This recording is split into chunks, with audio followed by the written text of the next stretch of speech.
Okay, so touchdown tayo dito sa may malapit sa Sullivan Bridge. Ngayon ay medyo tumila na yung ulan. Kanina ang lakas. Medyo basang-basa tayo, kaya hindi tayo nakapag-video sa daan. At ngayong araw ay June 30. Yan. So June 30, ito yung last day ng fiesta ni Apo Nero. At naganap yung panatad, which is paghatid sa Tagalog. Bali hatid yung imahe ni Apo Nero sa may Barangay Kapalangan. Doon yung bahay niya. So try natin kung may makikita pa tayo dun sa Pampanga River, kung nandun pa yung kung nandun pa yung niya, yung bangka niya. Kasi yung mga halos nasasalubong natin, halos pauwi na eh. Baka nandun na sa bahay niya. So pag wala tayong nakita dun sa may river, punta na lang tayo dun sa mismong bahay niya, dun sa Kapalangan. So tara, punta na tayo dun habang medyo umina yung ulan. So at least kahit pa paano tumigil yung ulan. Kanina simula sa may Santo Tomas hanggang dito sa boundary ng boundary ng Apalit at saka San Simon, ang lakas ng ulan. Ayan ito yung sinasabi ko sa inyo mga naka-uniforme. Yan halos yung Ayan nagbabasa pala sila. Dito meron ng checkpoint. Dami pa rin tao. Dami dami ng nagbabasa ng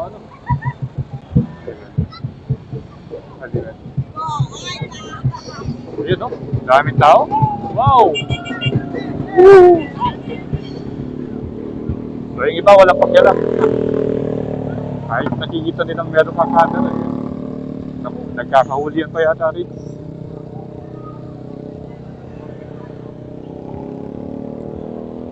So masaya pa rin kahit kasi tumigil na yung ulan Yun ang dami pang tao rito. Tumigil ang ulan, yung mga tao bumalik.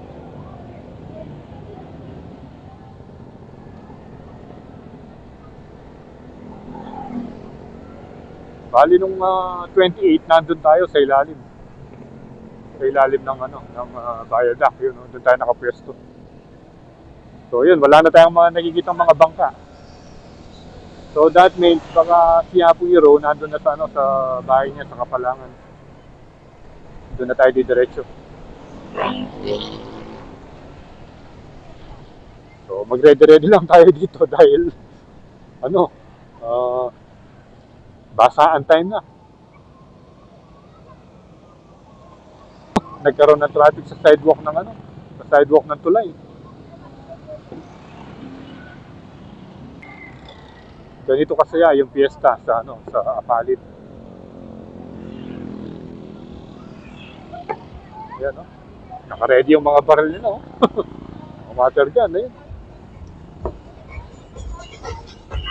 Saka parang may disco sa daan. Woo! Yun lakas nun.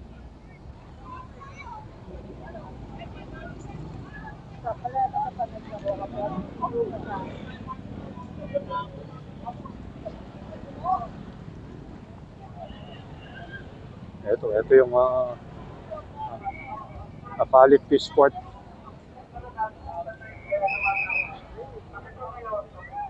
Ayan tabi-tabi lang po dyan. Ayun. Pag ganitong pag tapos na yung yung panatad, ganito yung eksena rito.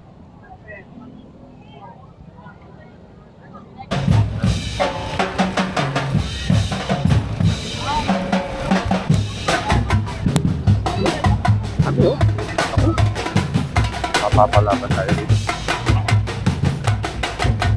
Pero ganyan talaga. Sali yan sa fiesta. Yun yung si ate ang lagi ng baril.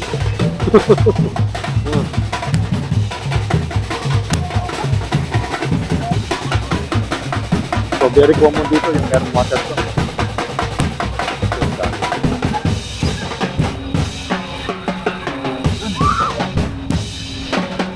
Pasaya.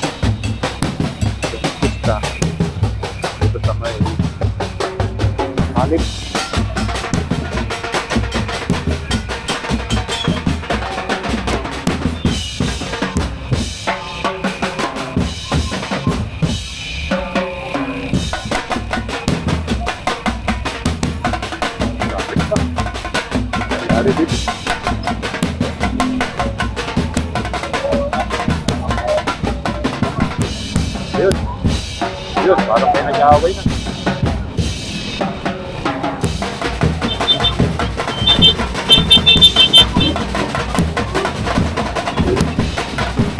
Ako.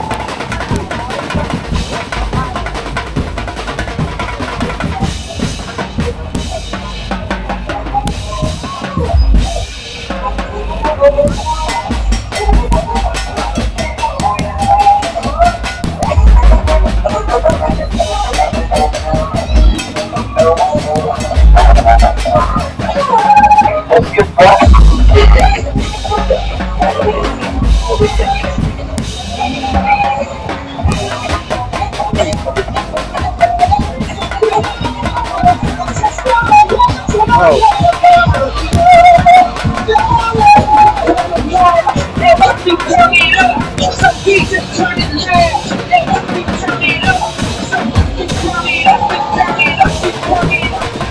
Let's go! One, two, three, go! Oh.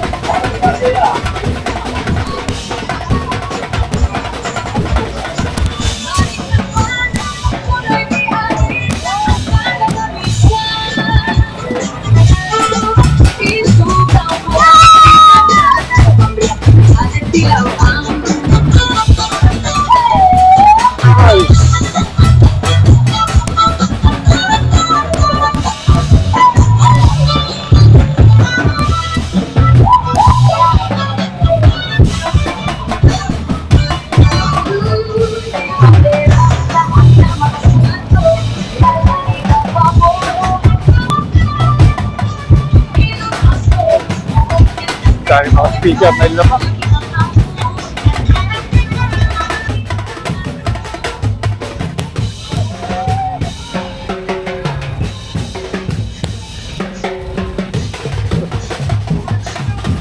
Yung pinakamasiyang-siyang na nasakyan natin pinakamasiyang.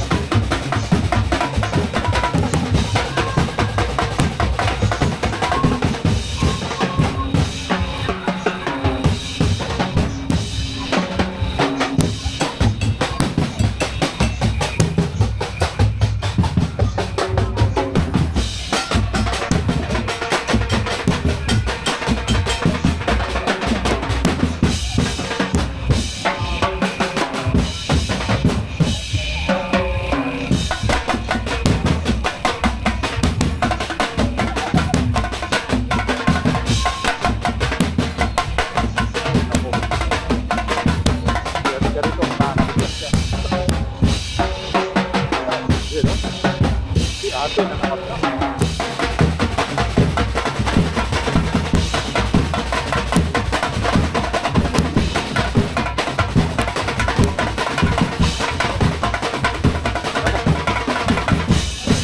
Ako, yan na, nagpaulan. Ang parawas yung ginagawa niya.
tadda na ikay ganyan. Iyapong iro tunay gata. At yun iyapong iro gata kanyan. Doon ka rin niya kayo. Ali, ere pa yatas gata. Doon ka rin niya kanya. At yung pahilog, gala na. Bangka hilog eh. Wala yung pag-gana. Apo ito pa, hindi nga. Diyan niyakit may gana. Doon ka rin ba? Doon ka rin ba? Nung nag-eta, dinabas kayo ng tete, tulipan, ala naman eh. Parino ka niyan.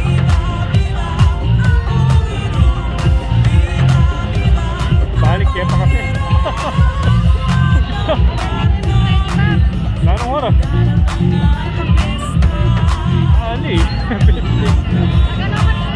Angeles. Angeles. Nalagyo mo.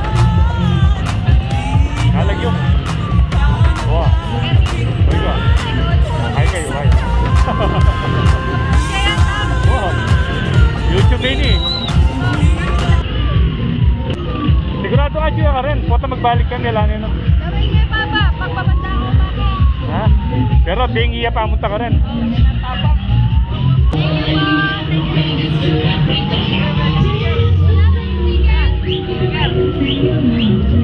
Hello.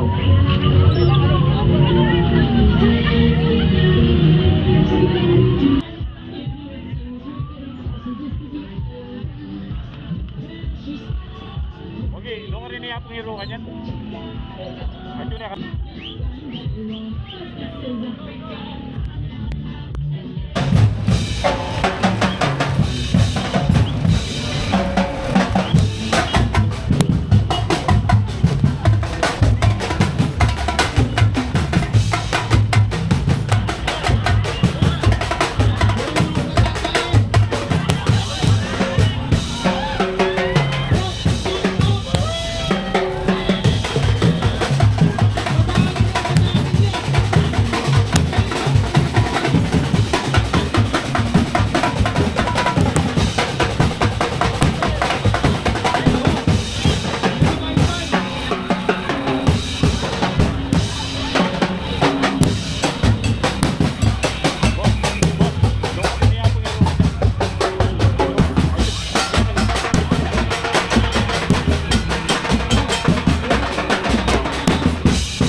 Eh, may salilig. Ano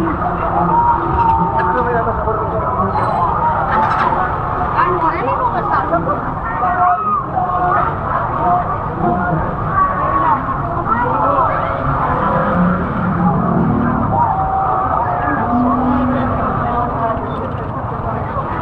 Oh, di pwede get one way yata. Na? Pwede gan eh.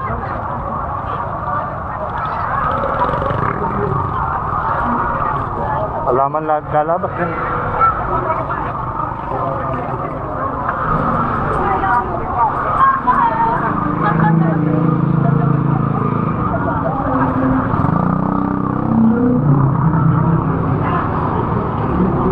Dapat siya may parado.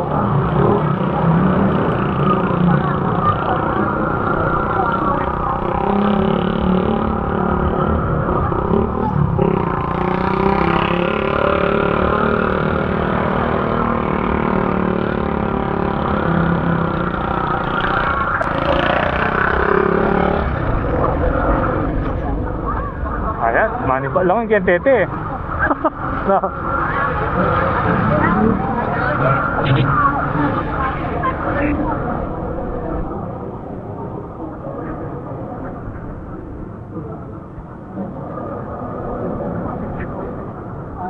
Wala na.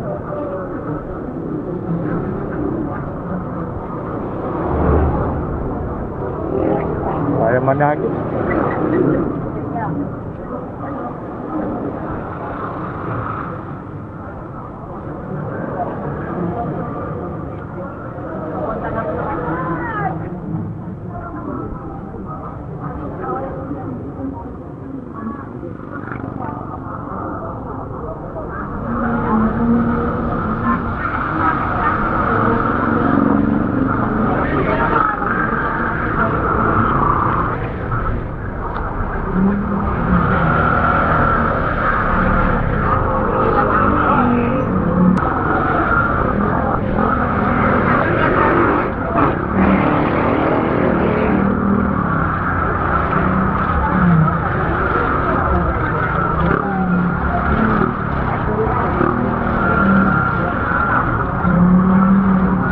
Tinatantiyag longkete. Ne, nagtatantiyag longkete.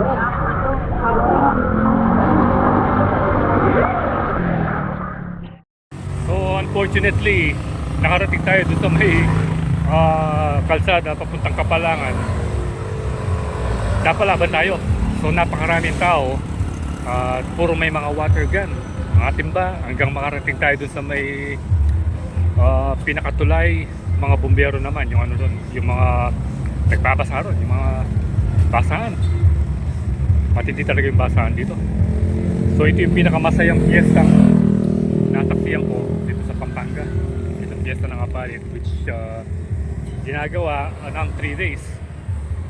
So actually yung mga activities nila 1 week before nag-umpisa na.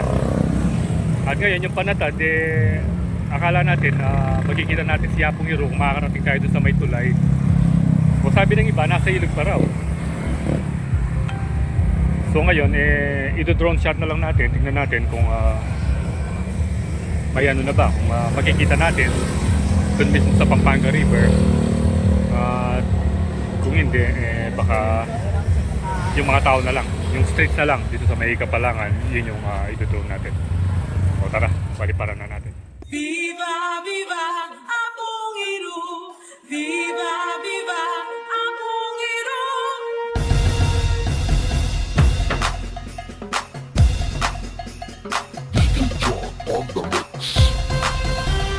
Viva, viva, Apong Hero! Viva, viva, Apong Hero! Viva, viva, Apong Hero! Viva, viva, Apong Hero! Viva, viva, Apong Hero! Viva, viva,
There we go.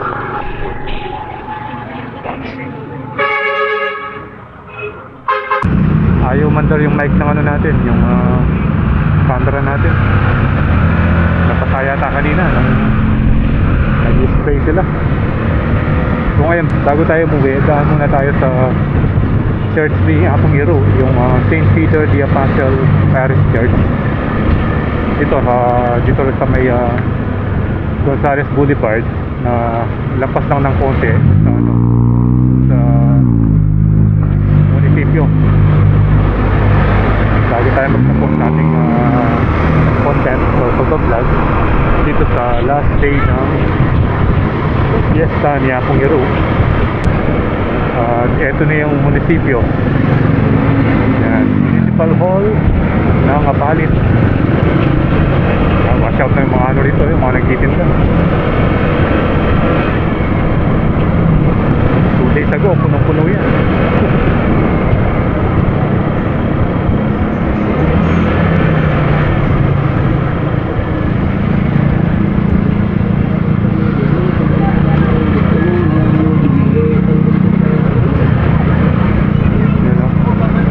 Dito, medyo marami pa rito dahil malapit sa simbahan nito.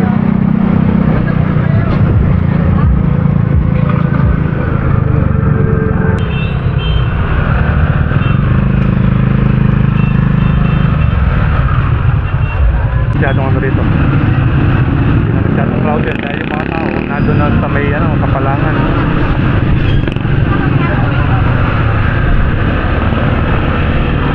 Yun. Oo. Nagdilim na naman yung kalangitan. Buti na lang nakapag-drone tayo doon sa may tabi ng tulay. Dito na tayo. Ay, sarado yata. Sarado na yata. Sarado na nga. Sarado na.